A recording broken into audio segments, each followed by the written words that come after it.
Orang yang takut akan Tuhan menjauhi kejahatan. Kejahatan seperti apa? Berbuat jahat terhadap sesama. Imamat 25 ayat 17 berkata gini, "Janganlah kamu merugikan satu sama lain, tetapi engkau harus takut akan Allahmu, sebab akulah Tuhan Allahmu." Kalau kita takut akan Allah, firman Tuhan katakan kita tidak akan merugikan orang lain. Kalau kita takut akan Allah, mungkin orang yang kita rugikan tidak bisa balas apa yang kita buat terhadap mereka. Tapi kita tidak akan merugikan orang, karena kita tahu Tuhan lihat hati kita.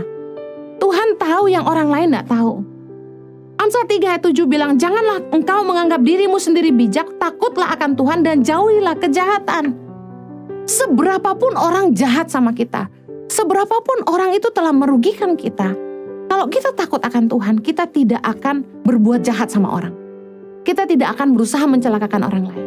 Banyak kali ketika saya dikasih tahu, orang-orang yang kamu percaya itu mereka jelek-jelekin kamu. Orang-orang yang ada di sekitar kamu itu mereka menjatuhkan kamu. Dan kemudian ada orang yang memanfaatkan kami dan lain sebagainya. Ketika saya tahu itu, saya tidak serta datangi orang itu dan tanya, kamu ngomongin apa? Saya nggak coba lakukan itu. Dan saya pikir begini, biarlah hanya Tuhan yang melihat hati kita. Manusia boleh ngomong apa saja. Kalau kita tidak salah, harusnya kita tidak usah takut dan tidak usah balas kejahatan dengan kejahatan. Biarlah Tuhan yang membela kita dan biarlah waktu yang membuktikan siapa kita yang sebenarnya. Kita tidak perlu membela diri. Baru-baru ini saya dikasih tahu, Bu Heni, ada orang yang bilang bahwa Bu Heni sama Pak Jojo itu pindah ke Indonesia karena lari dari hutang. Meninggalkan hutang yang banyak di Australia katanya. Saya langsung tertawa. Siapa yang bilang? Saya bilang, kalau ada yang merasa saya hutangi di Australia, coba tolong datangi saya. Kalau ada, silakan datang. Kalau kita lari dari Australia ke Indonesia, menurut Anda, apakah orang bisa cari kami? Pasti bisa. Orang yang lari pasti sembunyi. Masa akan eksis di sosial media? Beda dengan orang-orang yang sudah hutang, tidak mau bayar, eksis lagi di sosial media. Beda. Tapi dengar baik, meskipun saya difitnah, meskipun orang menganiaya saya dengan sikap dan perkataan mereka, saya tidak pernah balas.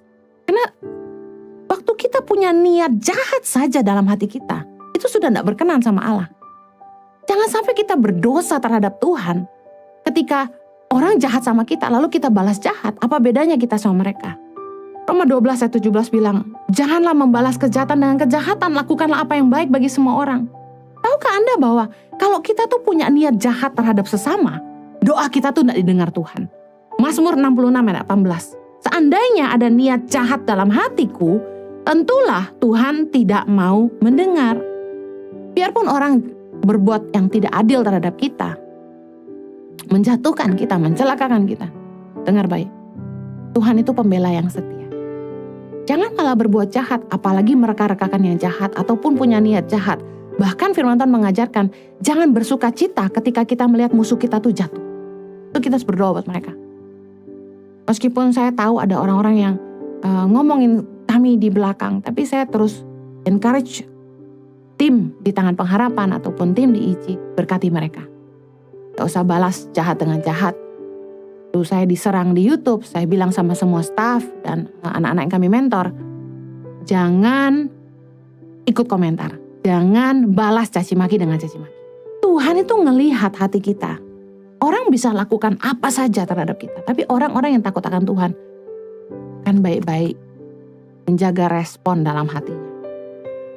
Orang yang berbuat jahat itu perkataannya jahat. Amsal 6 ayat 12. "Tak bergunalah dan jahatlah orang yang hidup dengan mulut serong." Orang yang mulutnya serong, suka ngomongin orang, suka jahatin orang, suka fitnah orang, suka gosip. Dengar, mulut yang serong itu tidak berguna, kata firman Tuhan. Dan jahat. Kalau orang tuh takut akan Tuhan, mereka akan menjaga perkataan mulutnya. Memastikan jangan sampai mereka berdosa dengan lidah mereka. Kalau orang tuh takut akan Tuhan, mereka akan menjauhi kejahatan. Amin. hati-hati mengeluarkan perkataan. Karena kita harus mempertanggungjawabkan setiap perkataan sia-sia yang kita ucapkan di hadapan Tuhan.